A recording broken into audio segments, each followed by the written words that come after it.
మహాశివుని రాకను విని సంతోషించిన పార్వతీదేవి ముస్తాబు అవుదామని నలుగుపిండి పెట్టుకొని పరధ్యానంతో ఆ నలుగుపిండితో ఒక బొమ్మను తయారు చేసి ఆ బొమ్మ ఆమెకు ఎంతో నచ్చడంతో ఆ బొమ్మకు ప్రాణప్రతిష్ఠ చేస్తుంది.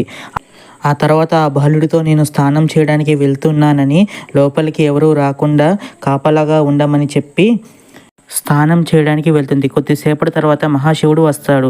బాలుడు మహాశివుని లోపలికి వెళ్ళనివ్వడు. ఇద్దరికీ మాట పెరుగుతుంది. మహాశివుడికి కోపం వచ్చి తన త్రిశూలంతో బాలుని తల నరికి తన త్రినేత్రంతో భస్మం చేస్తాడు.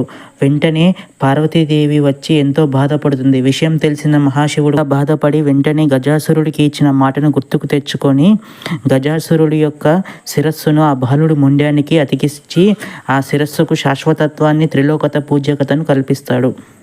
ఆ బాలుడే గణేశుడై, గణనాథుడై, విఘ్నేశుడై, త్రిమూర్తుల గారాల పట్టి అయి వినాయకుడిగా కొలువు తీరుతాడు.